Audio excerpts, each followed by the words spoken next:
Hello everyone, welcome to study IQ optionals के हमारे new channel के ऊपर आप सभी का स्वागत है। और आज के वीडियो में we are going to discuss in 15 minutes anthropology, the origin, history and development. Paper 1 paper 2 अगर आप सिलेबस को उठा करके देखते हो तो there is a similarity, you will find a similarity. Paper 1 unit 1.1 बात करता है आपसे कि किस तरीके से एंथ्रोपोलॉजी एज अ डिसिप्लिन की शुरुआत हुई, इसके अर्लीस्ट जो रूट्स हैं, जो ट्रेसेस हैं, वो कहाँ पर देखे जा सकते हैं। एंड सिमिलरली पेपर 2 में आप इंडियन एंथ्रोपोलॉजी जब पढ़ते हो तो वहाँ पर इंडिया में एंथ्रोपोलॉजी का जो डेवलपमेंट है वो किस प्रकार से हुआ। And in both the cases you will find there are certain scholars who have divided the development and the origin of anthropology into certain phases और पीरियड्स। ठीक है, जिसमें से कुछ कॉमन पीरियड्स हैं, जैसे कन्वर्जेंट पीरियड आपको देखने को मिलता है, फॉर्मुलेटरी पीरियड देखने को मिलता है, क्रिटिकल पीरियड देखने को मिलता है। सो इंडियन एंथ्रोपोलॉजी में भी हम कई सारे स्कॉलर्स को पढ़ते हैं, बसु रॉय को पढ़ते हैं, वहाँ पर बसु रॉय के बारे में आप पढ़ते हो। अपार्ट फ्रॉम दैट हम LP विद्यार्थी साहब का क्लासिफिकेशन पढ़ते हैं, अलग अलग फेजेस में जो उन्होंने बांटा हुआ है।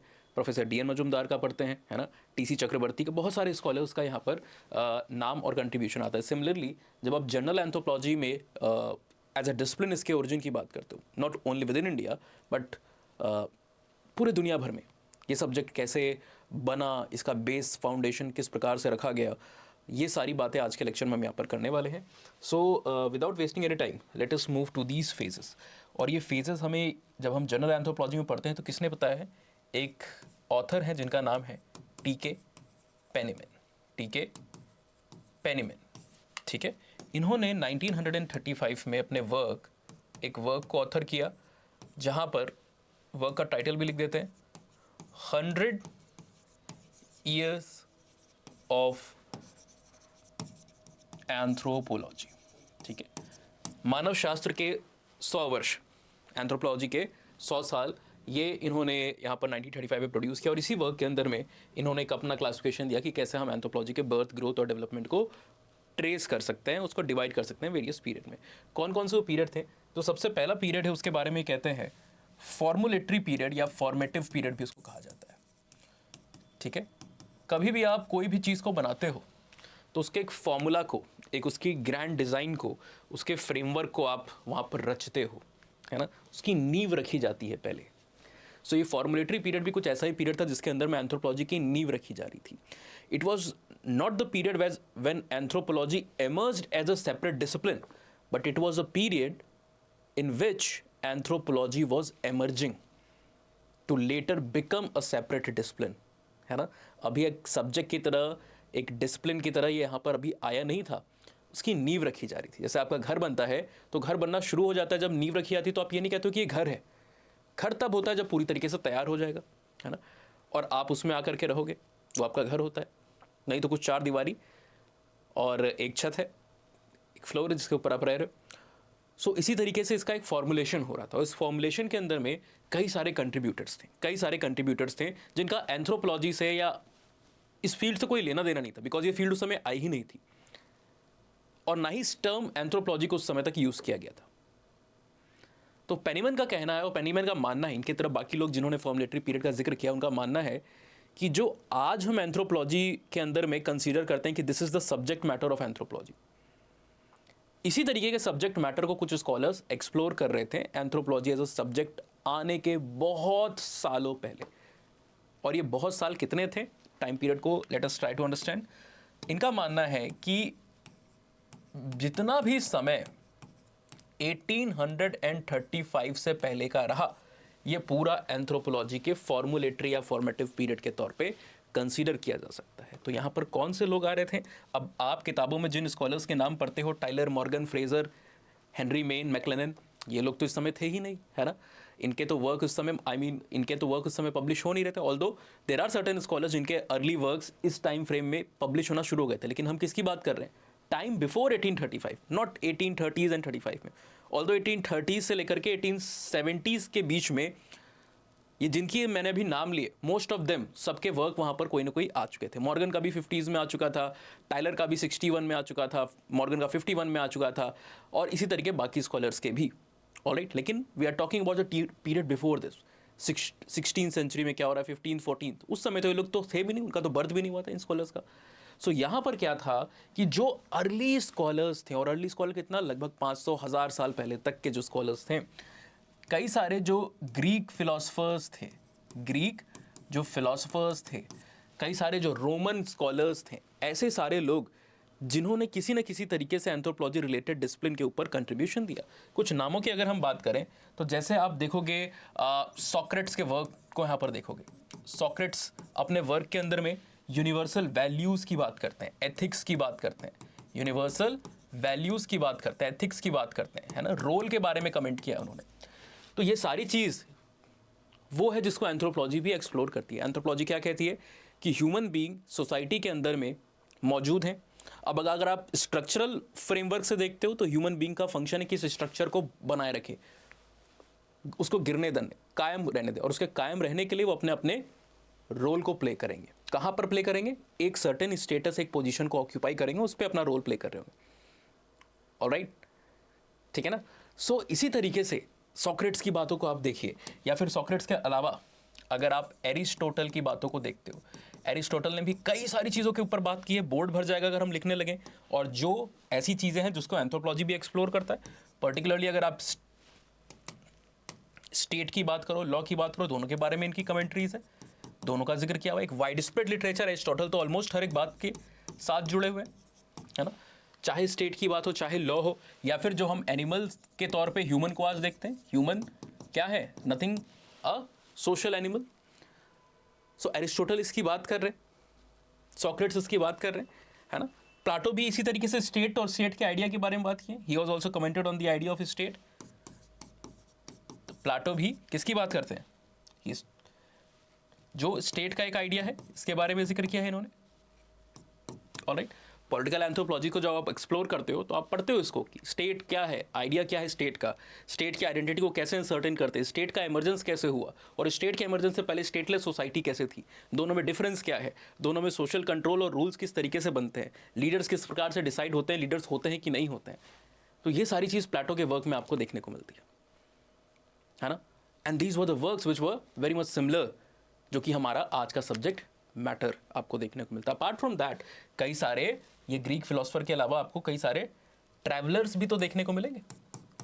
कई सारे जो ट्रैवलर्स थे, अब ये ट्रैवलर्स अलग अलग नेशनैलिटी के, अलग अलग कॉन्टिनेंट, अलग अलग रीजन के, दुनिया के अलग अलग देशों को देख रहे हैं, जा रहे हैं, घूम रहे हैं, एक्सप्लोर कर रहे हैं, सिटीज़ को एक्सप्लोर कर रहे हैं, रून्स, खंडहर जो कई सारे सिटीज़ के बचे हुए हैं उनको भी एक्सप्लोर कर रहे हैं, और उन सिटीज़ के बारे में अपने रिकॉर्ड्स के अंदर में मेंशन कर रहे हैं। चाहे आप इंडिया की बात करो, मेगास्थनीज हो, यूनसांग की बात करो, आप आइजिंग की बात करो, फायान की बात करो, है ना, या बाद के समय में आप इब्न बतूता को भी देख रहे हो, बर्नियर को देख रहे हो, ट्रेवर्नियर को आप देख रहे हो, मार्को पोलो को भी आप देख सकते हो। बहुत सारे हैं, अलग अलग जगहों पर हैं, वास्को डी गामा जैसे लोग। तो दुनिया के अलग अलग हिस्सों में जा रहे हैं। ये सिर्फ इंडिया के कॉन्टेक्स्ट में बात नहीं हो रही, कोई कहीं जा रहा है, कोई कहीं जा रहा है, कोई एक से ज़्यादा जगहों पर जा रहा है, और वहाँ के स्टेट, वहाँ के लोगों के बारे में, वहाँ की सिविलाइजेशन, वहाँ की संस्कृति, सभ्यता के बारे में they are discussing. Economic aspect के बारे में बात कर रहे हैं, पॉलिटिकल एस्पेक्ट के बारे में बात कर रहे हैं, सोशल एस्पेक्ट के बारे में बात कर रहे हैं। आप रिकॉर्ड्स को देखते हो, अर्ली जो ट्रैवलर्स हैं इंडिया में, मौर्य वंश में, गुप्त वंश के अंदर में आप देखते हो, तो दे हैव डिस्कस कि किस तरीके से सोशल ऑर्डर और सोशल स्ट्रैटिफिकेशन हुआ करता था, कितनी कैटेगरीज थी, कोई 7 ग्रुप्स की बात कर रहा है, कोई 9 ग्रुप की बात कर रहा है, कोई 4, कोई 5 ग्रुप की बात कर रहा है। वेरिएशन है, सबने अलग अलग तरीके से देखा, but they have discuss the social stratification in the early Indian society. क्या क्या प्रैक्टिसेस थी, क्या क्या रिचुअल्स, किस प्रकार की चीज़ों को हम करते थे। तो ये जो ट्रैवलर्स हैं सारे, है ना, इनके जो वर्क्स थे ये भी क्या कर रहे हैं, एक आज के समय में जब आप 19th सेंचुरी के स्कॉलर्स को, 20th सेंचुरी के स्कॉलर को देखते हो, एंथ्रोपोलॉजिस्ट को, they were also doing the same thing. They were going to the far off lands, दूर दराज के इलाकों में। अब टॉरेस स्ट्रेट एक्सपेडिशन 1898 में निकला, मैकडॉगल है, सेलिगमैन है, हेडॉन वहाँ पर आपको देखने को मिल रहा है, जिनको हेडन भी कई बार आप कहते हो, WHR रिवर्स काफ़ी फेमस उसमें। और ये सारे लोग जाकर के टॉरेस स्ट्रेट एक्सपेडिशन में जा रहे हैं, अलग अलग सोसाइटीज़, कल्चर्स को पढ़ रहे हैं, और उससे भी पेट नहीं भरा तो एक्सपेडिशन तो ख़त्म हो गया। लेकिन 1904 में यहाँ पर आकर के भारत में WHR रिवर्स, इंडिया में जो टोडास की कम्युनिटी है उसको भी पढ़ने लगे। और आप रेडक्लिफ ब्राउन को देखोगे, अंडमान की कम्युनिटीज़ को पढ़ लें। आप मेलनोस्की को देखोगे, न्यू गिनी के रीजन में जाकर के, पैपुआ न्यू गिनी के रीजन में जाके ट्रोबियान आइलैंडर्स के बारे में पढ़ रहे हैं, उनके कल्चर को, इकोनॉमी को, सोसाइटी को, रिलीजन को, इन सारी चीज़ों को, मैरिज को पढ़ रहे हैं। तो क्या है, ये एथनोग्राफ्स थे, अलग अलग कल्चर को पढ़ना, उनके बारे में डाटा को रिकॉर्ड करना, कल्चर की रिकॉर्डिंग करना, है ना, डॉक्यूमेंटेशन करना डिस्क्रिप्टिव नरेटिव फॉर्म में। तो ऐसे ही वर्क ये अर्लियर ट्रैवलर्स भी तो कर रहे थे, तो समानता है सब्जेक्ट मैटर के अंदर में। तो this was also the foundation stone. यहाँ पर कुछ नाम अगर वैसे तो लिखने की ज़रूरत नहीं, आई होप आप समझ ही रहे हो, चाहे मार्को पोलो की बात करिए, चाहे आप वास्को डी गामा की बात कीजिए, चाहे आप फायान की बात कीजिए या यून सांग की बात कीजिए, किसी की भी आप बात करो, ठीक है ना, their work were similar in nature. So ये कुछ शुरुआती वर्क को आप देखोगे जो अर्ली सेंचुरीज़ के अंदर में हुए, और कई सारे जो कॉलोनियल एडमिनिस्ट्रेटर्स भी थे, है ना, क्योंकि इस समय तक आपका एनलाइटनमेंट का जो समय है, जो कॉलोनियल एडमिनिस्ट्रेटर्स हैं, कॉलोनाइजेशन आपका समय ओवरलैप हो रहा है, तो कई सारे जो कॉलोनियल एडमिनिस्ट्रेटर्स थे उन्होंने अलग अलग कम्युनिटी के ऊपर रिकॉर्ड्स को यहाँ पर बनाया, स्टडी की, कई सारे सर्वेज यहाँ पर किए। अब कई बार ये जो सर्वे होते हैं ये बेसिकली किस लिए थे, ये बेसिकली आपके गवर्नेंस और स्मूथ एडमिनिस्ट्रेशन, लोगों को जहाँ का एडमिनिस्ट्रेट करना उनको आप समझ सको, इसलिए बनते थे। लेकिन definitely they have also contributed immensely towards the nation, जहाँ पर ये स्टडीज़ इन्होंने की, जहाँ जिन जिन कॉलोनीज़ में स्टडी की, तो वहाँ की पॉपुलेशन को जानने के बारे में। जैसे इंडिया में भी आप देखोगे तो 19वीं सेंचुरी के अंत के हिस्से में, 20वीं सेंचुरी के शुरुआत के हिस्से में इस तरीके के कॉलोनियल वर्क चल रहे थे, एडमिनिस्ट्रेटिव वर्क चल रहे थे। अलग अलग कास्ट को डॉक्यूमेंट किया रहा है, सर्वे को डॉक्यूमेंट किया जा रहा है, कास्ट और ट्राइब में क्या किस तरीके का एक कंटिन्यूम बनता दिखता है या फिर एक डिस्टिंक्शन, एक डिस्क्रीट नेचर देखने को मिलता है, इसको एक्सप्लोर किया जा रहा है ना। तो ऐसे वर्क यहाँ पर किए जा रहे थे, जिसके अंदर बाद में इंडियन स्कॉलर्स ने भी कंट्रीब्यूट किया। तो ये शुरुआती समय है जब एंथ्रोपोलॉजी एज ए डिसिप्लिन तो नहीं था, बट जो वर्क थे they have contributed to the subject matter that we see in today's anthropology as a discipline. ये जो 1835 के बाद का समय आपका सेकेंड फेज़ आएगा, यहाँ पर मेंशन कर देते हैं, ये फर्स्ट फेज़ है आपका। इसके बाद जो आपका सेकेंड फेज़ आपको आता है वो देखने को मिलेगा, ये आपका कन्वर्जेंट फेज़ होता है। पेनिकमैन कह रहे हैं, सॉरी पेनीमैन कह रहे हैं कि कन्वर्जेंट फेज़ है, कि डाइवर्सिफाइड सब्जेक्ट मैटर जिसको एक्सप्लोर किया जा रहा था आफ्टर 1835, वो आपस में इस फेज़ के अंत में कन्वर्ज होंगे एक कॉमन पॉइंट पे, जो ह्यूमन स्टडीज़ को और भी ज़्यादा एक नई बाउंड्री पे ले आएंगे। तो ऐसा क्या इंपॉर्टेंट वर्क इस पीरियड के अंत में हो रहा है जिसने कन्वर्ज किया डाइवर्सिफाइड स्टडीज़ को एक कॉमन पॉइंट पे। तो कन्वर्जन पीरियड का पहले समय समझ लेते हैं, क्या टाइमलाइन थी। ये कहते हैं ये ज़्यादा बड़ा समय नहीं था, 1835 से लेकर के ये 1859 का जो समय है आपका ना, ये लगभग 24-25 साल का जो समय है, ये आपका एक कन्वर्जेंट पीरियड के अंदर में आता है। तो it was not that big a time period compare to this, क्योंकि यहाँ पर वर्क आप second century, first century, third century के आसपास से पढ़ लो। तो ये तो सबसे बड़ा भी है, ये जो फॉर्मुलेटरी पीरियड है ये लॉन्गेस्ट पीरियड भी है, और ये फर्स्ट पीरियड भी है, ठीक है, फर्स्ट है इनिशियल पीरियड और लॉन्गेस्ट पीरियड भी है, उसकी तुलना में काफ़ी ब्रीफ पीरियड रहा। और यहाँ पर ये जो अलग अलग डाइवर्सिफाइड फील्ड्स थी जिनको एक्सप्लोर किया जा रहा था, अब वो डाइवर्सिफाइड फील्ड्स क्या क्या थी जिनको एक्सप्लोर किया जा रहा है। आप देखोगे कि फॉर्मुलेटरी पीरियड के अंत में कई सारी जो डिस्कवरीज हुई थी, हम सेल के स्ट्रक्चर, सेल के नेचर को जानना शुरू कर रहे हैं, हम समझना शुरू कर रहे हैं, ठीक है। ल्यूवेन हुक का कंट्रीब्यूशन आप देखोगे, रॉबर्ट हुक का कंट्रीब्यूशन देखोगे, ये सारी चीज़ें आपकी कैरी फॉरवर्ड होती हैं सेल के बारे में। क्योंकि माइक्रोस्कोप की जो डिस्कवरी है, अगर आप देखोगे, इट इज़ डिबेटेड कि एक्चुअल में ओरिजिन हम कहाँ पे ट्रेस कर सकते हैं। एक कंट्रीब्यूटर हैं जिनका नाम है जैक राया, है ना, उनको कभी ट्रेस किया जाता है, वो तो फिर आप 14वीं सेंचुरी तक आपको जाना पड़ जाएगा। सो दैट इज़ वाई जो ये इनिशियल साइंटिफिक एक्सप्लोरेशंस हो रही थी, डिस्कवरी हो रही थी, उन्होंने इमेंसली कंट्रीब्यूट किया, जिसके वर्क कन्वर्जेंट पीरियड तक आपके कैरी फॉरवर्ड हुए।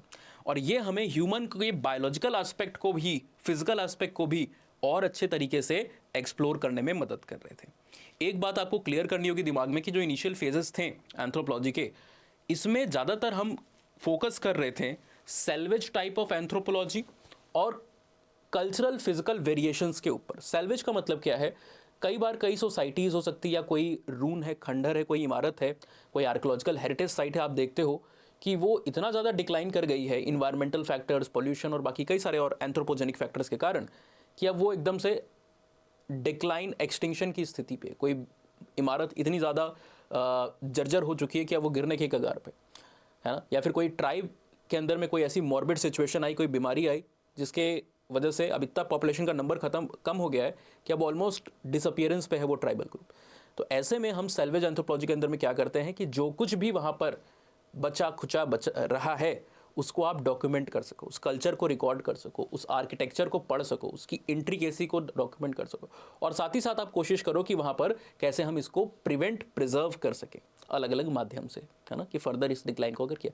तो शुरुआती स्टडीज़ इस प्रकार की हो रही थी, और इसके साथ ही साथ हम ये भी पढ़ना चाह रहे थे कि ह्यूमन सोसाइटी के अंदर में आपको किस तरीके से फिजिकल और कल्चरल वेरिएशन देखने को मिलता है। फिजिकल और कल्चरल का मतलब क्या है?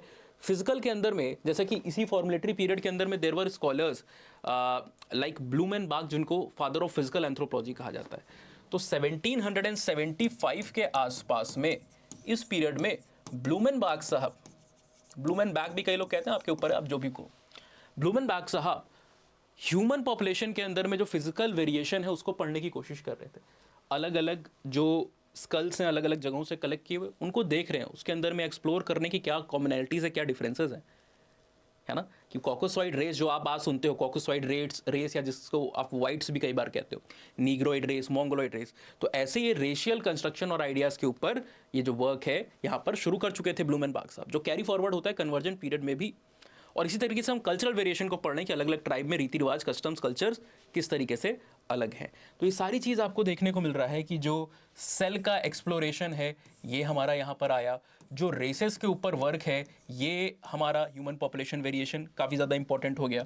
इसमें ब्लूमेनबर्ग का तो यहीं पे काम शुरू हो चुका था, लेकिन इस वाले पीरियड के अंदर में जेम्स प्रिचर्ड करके एक स्कॉलर है, जेम्स प्रिचर्ड करके एक स्कॉलर है, जिनके कुछ वर्क हैं, इनिशियल वर्क इनके डेट बैक करते हैं आपके लगभग 1809-1811 में, है ना, ये इनिशियल वर्क है।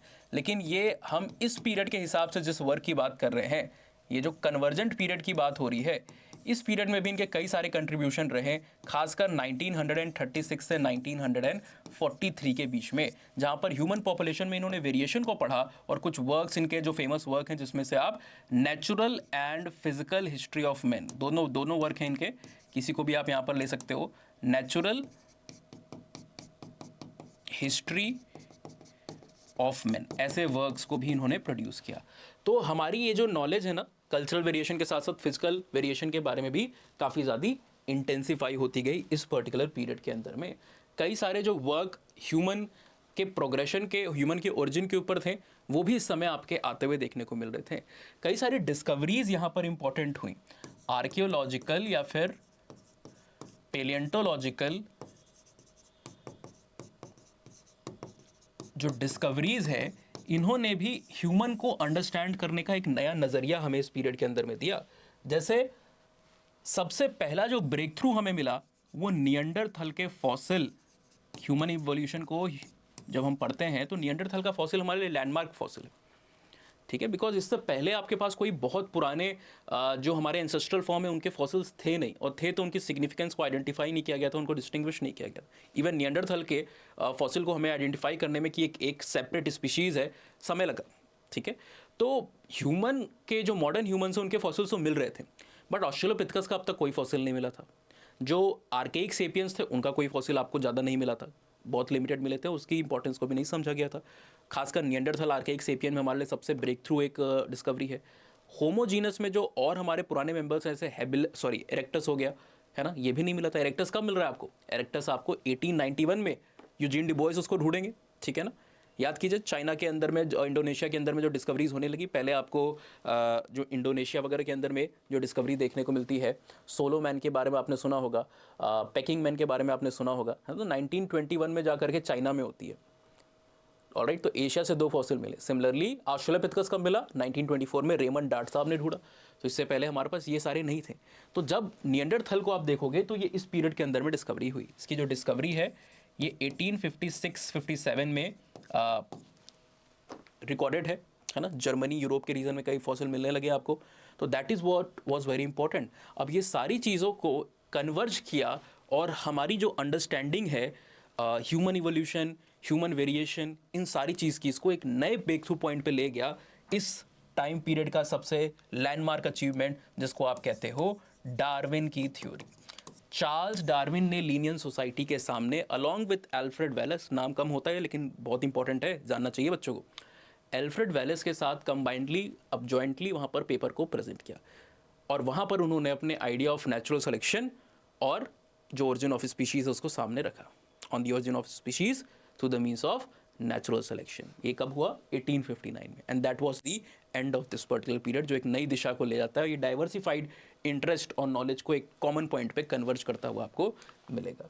ये जो थर्ड फेज इसके बाद आएगा पेनीमैन के हिसाब से, वो आपका कंस्ट्रक्टिव पीरियड है।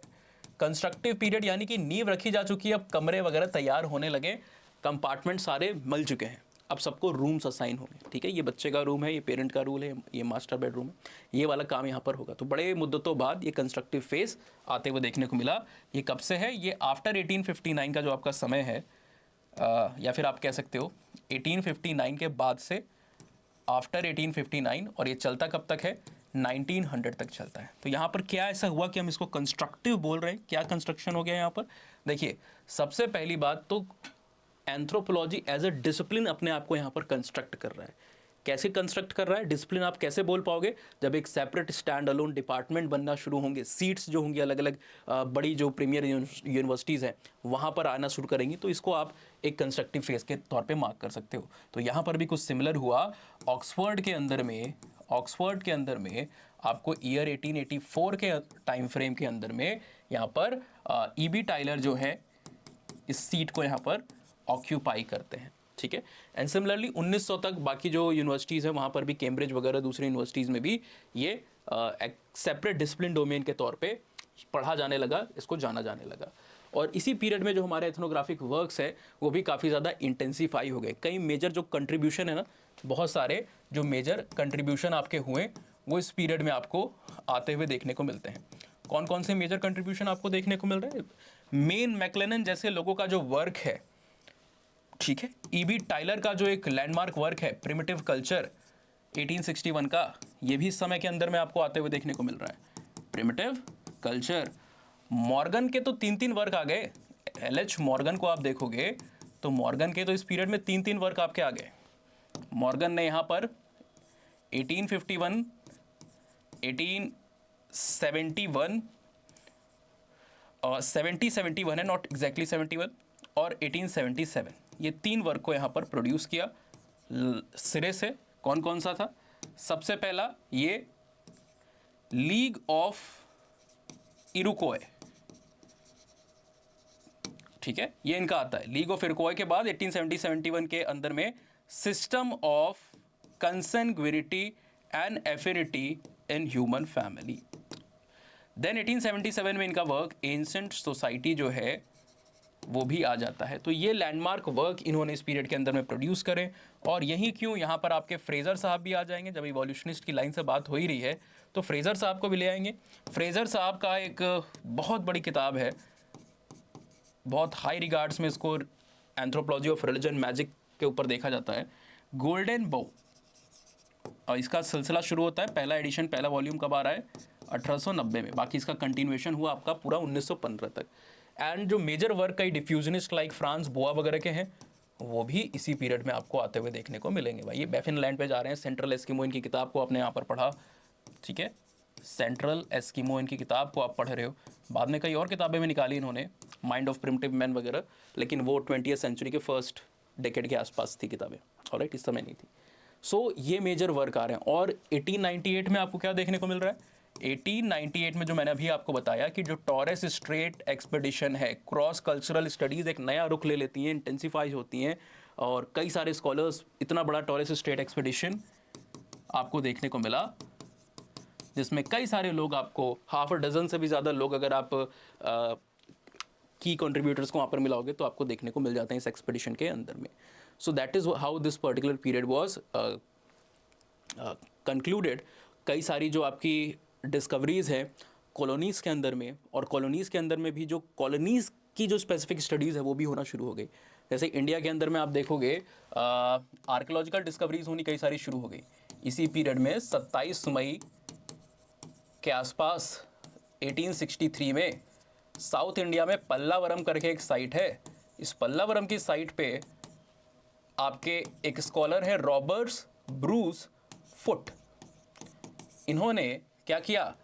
पेलियोलिथिक इंडस्ट्री को इस्टेब्लिश किया, पेलियोलिथिक टूल्स को इन्होंने यहाँ पर देखा। तो इंडिया में स्टोन एज की जो डिस्कवरी है वो आपको यहाँ पर आते हुए देखने को मिलेगी। पहले जो टूल्स हैं इनको यहाँ पर देखा, और ये तो सिर्फ एक ही बात है, इसके बस थोड़े समय बाद 27 की आप थोड़ा सा आगे आ जाओ, सितंबर 1863 में अपने कोलीग और पार्टनर मित्र विलियम किंग के साथ अगेन आरबी फुट साहब ने अतिरम पक्कम नाम की एक साइट है, अतिरम पक्कम नाम की एक साइट है, इस साइट से अगेन कुछ और स्टोन टूल्स को ढूंढा। तो पहले इनको एक हैंडेक्स मिल रहा है, फिर एक क्लेवर मिल रहा है, इस तरीके से टूल्स पे टूल्स मिले जा रहे हैं। तो कॉलोनीज़ के अंदर में भी वर्क हो रहे हैं, एडमिनिस्ट्रेटिव वर्क्स हो रहे हैं, पॉपुलेशन को, कास्ट को, ग्रुप्स को, रेसेस को स्टडी करने का यहाँ पर काम आपको देखने को मिल रहा है। तो एक इम्पॉर्टेंट ये कंस्ट्रक्टिव पीरियड रहा। एंड देन जो लास्ट फेज़ आपको देखने को मिलता है, ये कंस्ट्रक्टिव फेज़ का फर्दर कंटिन्यूएशन होता है, और कई क्रिटिकल वर्क इस पीरियड में हो रहे हैं, इसलिए इसको क्रिटिकल पीरियड कहा गया। एंथ्रोपोलॉजी में जो हम आज के समय में एथनोग्राफी देखते हैं, या फिर जिस फील्ड वर्क की बात करते हैं, फील्ड वर्क टेक्निक की बात करते हैं, जिसका ओरिजिन इन थ्योरी तो 19वीं सेंचुरी के अंत में ही हो चुका था, यानी कि कंस्ट्रक्टिव फेज में, बट ज़मीन पे असली हद में उतरने में ये समय थोड़ा सा लगा। और ये क्रिटिकल पीरियड के अंदर में हमारी कुछ लैंडमार्क फील्ड वर्क कंडक्ट की जाती है, जहाँ पर नेटिव लैंग्वेज को प्रायोरिटाइज किया जाता है, लॉन्गर ड्यूरेशन ऑफ स्टे को वहाँ पर किया जाता है, रिलेटिविस्टिक अप्रोचेस को वहाँ पर यूज़ किया जाता है, फील्ड रिकॉर्ड, फील्ड डायरीज को बना रहे हैं लोग। तो हर एक चीज़ जो मैनुअल्स के अंदर में होती है कि कैसा एक परफेक्ट फील्ड वर्क होना चाहिए, उसकी शुरुआत और वैसे वर्क आपको इस क्रिटिकल फेज में देखने को मिलेंगे, जो समय आपका किसके बाद है, आफ्टर 1900, जो आफ्टर 1900 का पूरा पीरियड है। और इस पीरियड का सबसे जो जाना माना वर्क आपको देखने को मिलता है वो है ब्रोनिस्लाव मेलिनोव्स्की का वर्क, जिसने एंथ्रोपोलॉजी में फील्ड वर्क को हमेशा के लिए बदल करके रख दिया। कब ना, आपके फर्स्ट वर्ल्ड वॉर के टाइम फ्रेम में ये फंस जाते हैं, कहाँ पर, पैपुआ न्यू गिनी के रीजन में। और यहाँ पर ट्रोब्री एंड्स की जो पॉपुलेशन है ना, ट्रोब्री एंड आइलैंडर्स की जो पॉपुलेशन है, इसको यहाँ स्टडी करते हैं, और 1922 में इस वर्क को पब्लिश करते हैं in form of a book called as Argonauts of Western Pacific. तो ये एक इनॉर्मस कंट्रीब्यूशन इनका रहा। क्रॉस कल्चरल जो स्टडीज़ थी वो और ज़्यादा इंटेंसिफाई हो गई, स्कॉलर्स अपने देशों, अपने कॉन्टिनेंट को छोड़ के दूर दराज के इलाकों में, सात समंदर पार जिसको आप कहते हो, वर्क करना शुरू कर रहे हैं, स्टडीज़ करना शुरू कर रहे हैं। WHR रिवर्स को जब आप देख रहे हो, ये भाई साहब टॉरेस स्ट्रेट पे थे, है ना, सेलिगमैन हेड ऑन सबके साथ। ये भाई साहब आकर के नीलगिरी हिल्स में टोडास को पढ़ते हैं, और 1904 में पढ़ते हैं, 1906 में पब्लिश कर देते हैं एक वर्क को, द टोडास करके, पैस्टोरलिस्ट कम्युनिटी को। इसी समय के थोड़े से बाद में अंडमान आइलैंडर्स के ऊपर काम करते हैं रेडक्लिफ ब्राउन साहब। और इंडिया में भी यहाँ पर जो कॉलोनीज थी, वहाँ पर एक इग्निशन आपको देखने को मिलता है in the works which was contributed by the local scholars. अभी तक ज़्यादातर वर्क को आप क्या देख रहे हो, किसके द्वारा किए जा रहे हैं, ये सारे वर्क ब्रिटिश, अभी तक किसका डोमिनेंस है, ब्रिटिश स्कूल का, जर्मन स्कूल का, फ्रेंच जो हैं उनका, और अमेरिकन एंथ्रोपोलॉजिस्ट का, है ना। जो कॉलोनीज़ हैं, जो इंडिजीनियस स्कॉलर्स हैं, नेटिव स्कॉलर्स हैं, उन्होंने भी एंथ्रोपोलॉजिकल वर्क को लेना शुरू किया, और कई सारे एंथ्रोपोलॉजी के जो डिपार्टमेंट और कॉलेजेस वगैरह हैं, जो उसकी पढ़ाई है, वो इन कॉलोनीज़ में भी होने लगी, ठीक है ना। इंडिया में फॉर एग्जांपल आपका जो ईयर 1911 है, 12 है, ये एक नए फेज़ को स्टार्ट करता है। क्यों? Because scholars like S.C. Roy, Sarat Chandra Roy, also called as father of Indian ethnography. कई बच्चों को बार बार बताओ पर वो एंथ्रोपोलॉजी समझ लेते हैं। Here it properly, S.C. Roy is not father of Indian anthropology, the father of Indian ethnography. इन्होंने कुछ वर्क्स लगातार प्रोड्यूस कर दिए एक के बाद एक। क्या नाम था? मुंडास के ऊपर, फिर उसके बाद ओराउंस के ऊपर, ठीक है, बिरहुर्स के ऊपर, हिल भुयास के ऊपर, वर्क पे वर्क इन्होंने प्रोड्यूस किए। और D.N. मजुमदार इसको उदय कहते हैं कि नए फेज़ का उदय है भारत की एंथ्रोपोलॉजी के अंदर में। लेकिन कुछ स्कॉलर्स कहते हैं ये नहीं, इससे भी ज़्यादा एक लैंडमार्क सिग्निफिकेंट वर्क हुआ। कब जा करके? 1990 के बाद। तो 1920-21 का वर्ष काफ़ी इंपॉर्टेंट रहा। इस समय में आपको जो यूनिवर्सिटी ऑफ कैलकाटा है, इसके अंदर में एंथ्रो का एक सेपरेट डिपार्टमेंट हमारे देश में खुलता हुआ देखने को मिल रहा है। And it was followed by Delhi university and Lucknow university, जहाँ पर 1947 और 1950 में डिपार्टमेंट खुल रहे हैं। बाद में 52 में गुवाहाटी में भी खुला, बाकी जगहों पर भी खुला। तो ये सारे वर्क हो रहे हैं, है ना। तो this was the history, the emergence, the development, the growth of anthropology across the major part of the world and later in the colonies and the other countries also. ठीक है, चलिए, तो I hope you get this point. इसके बाद तो कई सारी new branch critical क्यों कह रहे हैं, क्योंकि क्रिटिकल इसलिए भी रही, ये सारी चीज़ तो है ही है, बट कई सारे नए डोमेन्स यहाँ पर जुड़ते गए, कई नई सब फील्ड्स जुड़ती गई, नए एरियाज जुड़ते गए। मेडिकल एंथ्रोपोलॉजी के ऊपर वर्क हो रहा है, बाद में towards the end of this phase digital anthropology आपको आ रही है। मार्गरेट मीड वगैरह जैसे स्कॉलर्स कई सारे हैं, कल्चर को डिस्टेंस पे पढ़ रहे हैं। कल्चर पर्सनैलिटी स्कूल आ रहा है, सिम्बॉलिक स्कूल्स आ रहे हैं, मटीरियलिज्म का कंट्रीब्यूशन आपको देखने को मिल रहा है मार्विन हैरिस के द्वारा। एक और इंपॉर्टेंट चीज़ कि मीडिया एंथ्रोपोलॉजी भी काफ़ी शुरू हो गई। ठीक है, यहाँ पर क्या किया जा रहा है कि बैटसन और मार्गरेट मीड ये कैमरा, वीडियोग्राफिक टेक्निक्स, इन सब के थ्रू एथनोग्राफिक फिल्म्स को प्रोड्यूस करने लगे। मार्गरेट मीड जो कि फ्रेंड्स बॉय की डायरेक्ट स्टूडेंट है, मार्गरेट मीड, और इनके साथ थोड़े समय के लिए शादी भी हो गई थी, बाद में इंटरेक्शन था ग्रिगोरी बैटसन। ठीक है ना, इन लोग ने मिलकर कई सारी एथनोग्राफिक फिल्म को भी यहाँ पर प्रोड्यूस किया, जिसके लिए भी इनका कंट्रीब्यूशन सराहनीय है। वो इस फेज के अंदर में आपको हुआ। और भी लोग हैं, हॉटिंस पाउडर मेकर, कई सारे स्कॉलर्स हैं, पर इनके वर्क थोड़े से ज़्यादा फेमस हैं। कुछ को आप यूट्यूब के ऊपर ऑनलाइन देख भी सकते हो। जैसे एक वर्क है जिसका नाम है क्या, trance and dance in Bali. Trance and dance in Bali, YouTube पे चाहो तो देख सकते हो आप, डॉक्यूमेंट्री है। एक और वर्क का नाम बताऊं, bathing of babies in 3 cultures. Bathing of babies in 3 cultures, ये भी आपको ऑनलाइन मिल जाएगा। कई सारे क्रिटिकल डेवलपमेंट हुए, नए फील्ड आई, बाद में फॉरेंसिक और भी कई सारी चीज़ें आती गई, जुड़ती गई, जिसने एंथ्रोपोलॉजी को एक नए मुकाम पे, एक नए एस्टैब्लिशमेंट के ऊपर पहुंचाया। So I hope this particular area is now clear to you. Unit 1.1 के अंदर में भी आप इस चीज़ को पढ़ते हो, और हम डिटेल के अंदर में इस टॉपिक को एक्सप्लोर करते हैं इन are lectures, in the classes, जहाँ पर जो हमारी क्लासेस होती हैं, लाइव क्लासेस, जिसके अंदर में आप एनरोल करके यूपीएससी के पूरे सिलेबस को एज पर द सिलेबस, यहाँ पे तो हम कई चीज़ें बात करते हैं स्ट्रक्चर्ड वे में, कई बार वो नहीं होता है, एक नॉलेज फैक्ट आपके पास पहुँच रहे हैं, बट उसको एग्जीक्यूट आप कैसे करोगे, कंटेंट के फॉर्म में, नोट्स उसके कैसे होंगे, किस तरीके से एग्जामिनेशन में आप उसको कोट करोगे, लिखोगे, और मार्क्स कैसे आसानी से कम समय में ले आओगे, ये सारी चीज़ हमारे जो बैचेस होते हैं उसके अंदर में होता है। ठीक है ना, तो ये बैचेस हमारे अभी नए स्टार्ट हुए, 2 क्लास मेरे ख्याल से हो चुकी है, ओरिएंटेशन और एक और क्लास हो चुकी है, और अभी तो इंट्रोडक्शन ही चल रहा है, यही सारी बातें पढ़ी जा रही हैं।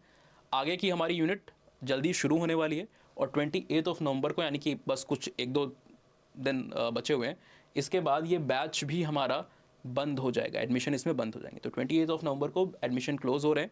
ये 14,999 is the fee for the batch using this code. जब आप एडमिशन लोगे तो यूएस लाइव को लगाइएगा। 2 फ़ायदे होते हैं स्टडी आईक्यू के हर एक कोर्स पे, चाहे कभी भी आप लोग किसी भी कोर्स में लो, एक ही कोड आपको याद रखना है, यूएस लाइव, जिससे मैक्सिमम डिस्काउंट को आप अवेल कर सकते हो हर कोर्स पे, सिर्फ एंथ्रो में नहीं, हर कोर्स पे, P2I, SIP, NCERT। साथ ही साथ आपका दूसरा फ़ायदा क्या हो जाता है कि मेरे द्वारा आपको गाइडेंस भी इसके द्वारा मिल जाती है। तो 14,999 में है क्या क्या, लाइव क्लासेस आपकी हैं, और लाइव क्लास हमारी कभी कभी 5 महीने से थोड़ा कम समय में ख़त्म हो जाती है, कभी कभी 5 महीने 15 दिन में। तो मिनिमम है 4 महीने 28 दिन, मैक्सिमम है 6 महीने 12 दिन, ऑन एन एवरेज 5.5 महीने के अंदर में हमारा कोर्स ख़त्म होता है। और ये 5.5 महीने में आपको बताऊं, कहने को मैं 3 महीने भी बोल सकता हूँ, 5.5 क्यों, क्योंकि 50 दिन से ज़्यादा का आपका सैटरडे संडे होता है, लगभग 48-52 के बीच में आपके सैटरडे संडे पड़ते हैं बैच में। और छुट्टियाँ कई सारी, हाफ अ डजन तो छुट्टीज़ होती है, नेशनल हॉलीडेज़ वगैरह, क्रिसमस, ये सब, दिवाली, होली जो भी हैं, ये सब आती हैं। मेरी लीव तो कम ही रहती है यूजुअली, 1 या 2 दिन की, तो उन सबको मिलाने के बावजूद आपका इतना, यानी कि अगर इन सबको हटा दो, 3 महीने के आसपास में सिलेबस को ख़त्म किया जाता है। ठीक है ना, तो क्लासेस आपकी उतनी ही होती हैं, 3 महीने के बराबर में। सो लाइव क्लास तो मिल रही है, रिकॉर्डेड भी है, 18 महीने तक आपकी वैलिडिटी होती है, ताकि अगर बीच में कोई दिक्कत आ जाए, छूट जाए पढ़ाई किसी वजह से, तो आपको वापस से एनरोलमेंट ना करना पड़ा। 1.5 साल तक वैलिडिटी रहती है। कंटेंट भी रहता है, कंटेंट तो वैसे भी आप डाउनलोड कर सकते हो, प्रिंट करा सकते हो। वीडियो को आप डाउनलोड प्रिंट नहीं करा सकते हो, तो वीडियो का एक्सेस आपके पास रहता है क्लासेस का 1.5 साल तक, जितने में आप 4 बार सिलेबस को 5 बार ख़त्म कर सकते हो।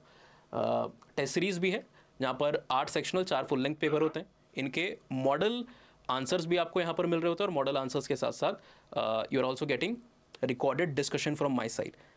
ठीक है, ये सारी चीज़ें आपकी के अंदर में है। कोई भी डाउट हो ऑप्शन के सिलेक्शन को लेकर के कि एंथ्रो लें कि ना लें, कुछ भी ऐसा हो, तो आप मुझे उस डाउट के लिए यहाँ पर रीच आउट कर सकते हो। Only optional related queries, selection में कोई दिक्कत हो रही हो, या फिर एडमिशन लेने की प्रोसेस में या डिस्काउंट कोड के टर्म्स में कोई भी दिक्कत हो रही हो, तो वो इन आईडीज़ के ऊपर आप मुझे या तो इंस्टा और या तो ईमेल आईडी के ऊपर।